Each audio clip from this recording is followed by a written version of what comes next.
Hey there, Adrian from Drone Spray again. Just wanted to go over how a T50 and as well a T40 spreader work.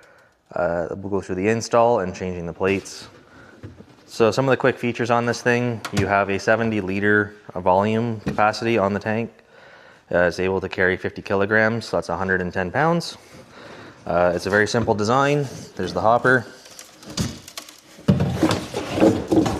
And it comes onto this spinner disc. It does remove from the tank if you pull this and twist.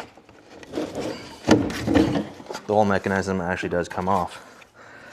It's very simple. Again, we have our payload detection motor. This one here spins when it's empty. That's when it knows it has to return to home. Again, if your fingers get in there, it's not going to bite. There is, however, this metal agitator on the bottom. I would not put my finger in there. It's really going to hurt. The way this one works is very simple. There's an iris down here with these 3 holes. The more it opens, the more material flows, and we'll show you how to change those plates here. You can leave it with the mechanism on the hopper.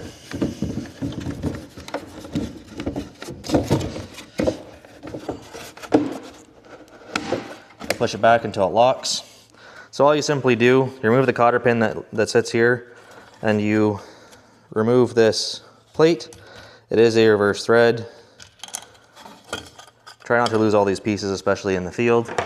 And what you're going to do, you'll remove the retainer here with the pins that will actually drive that disc.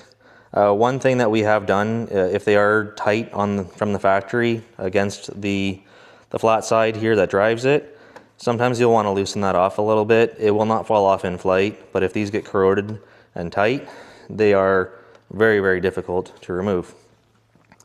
Again, set that one aside, and there is still this retainer here, a little bushing.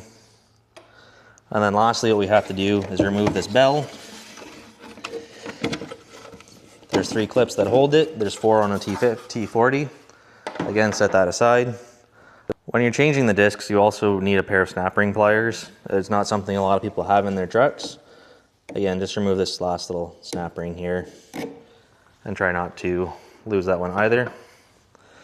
You'll notice there's the servo here that drives the gate, and you'll notice that there's actually a mark on the disc. That's an indexing mark. So what you'll want to do is line those up, remove the one disc, and then here we'll install the large disc. Again, it's always a good opportunity to clean debris out. That's actually a very common thing. Say it's the middle of the season and you're doing a lot of urea, and you just hurry up and throw the drone in the back of your truck and want to go home and do whatever you want to do. Sometimes you can actually get a good cake up in one of these holes, and then obviously your rates are going to be drastically out. I've seen this happen a number of times. It's actually even one thing you can do is put your spreaders upside down if you take them out, so that material doesn't typically cake in there. Or again, clean them out entirely at the end of the day is the best thing, but we know life gets in the way. Reinstalling your disc, you'll want to line up your index there again, and then just do the whole process in reverse. We're going to reinstall our snap ring. We'll seat back in there. We're going to reinstall the retainer.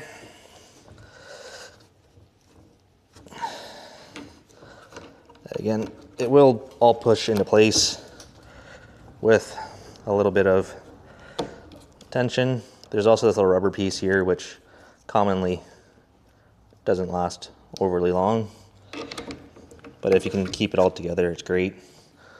Reinstall that. You'll want to put your bell back on. You'll notice again, it is cut out this way to actually sit where that servo motor is, and that will just sit nicely. There is a clip, a retainer, a tab. Redo these 3 buckles, and then you can reinstall your plate if you're going to go back to work, if you've already done your calibrations. If you have not done your calibrations, pro tip, do not put this on. Remove this piece as well, because again, we have seen lots of people lose these as in the calibrating. They just would fall off. If you're not going to calibrate, then again, go right ahead and just reinstall everything, and you can get back to work. and then reinstall your cotter pin. I cannot tell you how many times people have neglected to put their cotter pin in, and then they're calling us looking for a new disc and that driver piece of the shaft here as well. So to install your granular tank on your T50, you can start by removing your battery. And then you'll want to take your spray system and undo your hoses.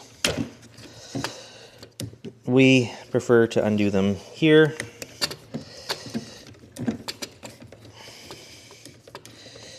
And pull that hose out.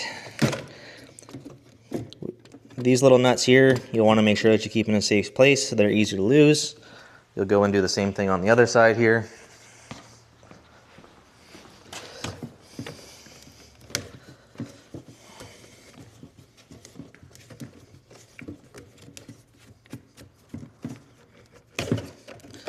And those do clip back on the airframe out of the way. And then you also have your single point wire here. You can just remove that. Your tank just comes right back out of the airframe. And then all you simply do is drop the granular tank into it. The T50 is equipped with 3 scale pads here. This is how it determines its payload. So you can simply put this in. There is a bit of a technique. It's a bit of a tight squeeze. You put the motor in this way and turn. It just drops right in. And then you simply reattach your single point harness here. And then your drone is good to go. You can reinstall your battery and the interface will change to the spreading interface.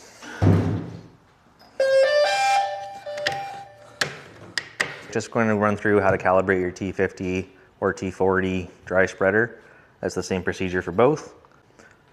So to start our calibration process, we'll take our controller and we'll go into our run screen. We can go into materials here and we can go into materials management, and here we can add a new material. It will ask you which hopper is installed. We currently have the large hopper in this one. The small one is more suitable, we find, for spreading rates below 15 pounds an acre or very small seeds. So you hit start and it will say you need to add material to it. So we're going to add a tank.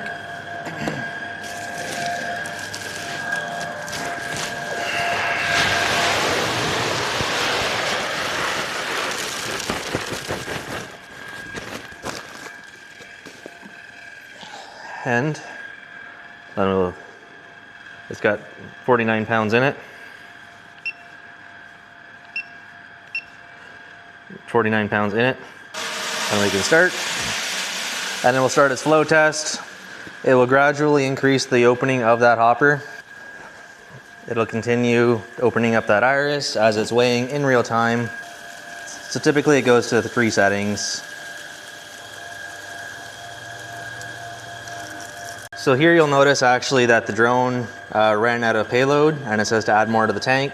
This is a really good example where we started with 50 pounds and it needs more to continue that calibration.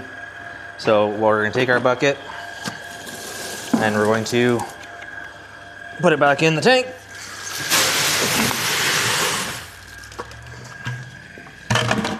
And here we'll hit OK and it will resume. And here it is, full bore. There's 100%. We can see on the screen it says calibrated. We'll name it what we want. Here we had some oat.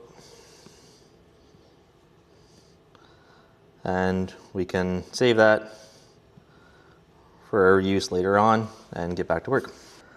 Once we have that calibration template completed, if there's any material in the tank, you can continue to empty it. Just press your spread button on your controller. Start spreading. And we can increase our flow rate.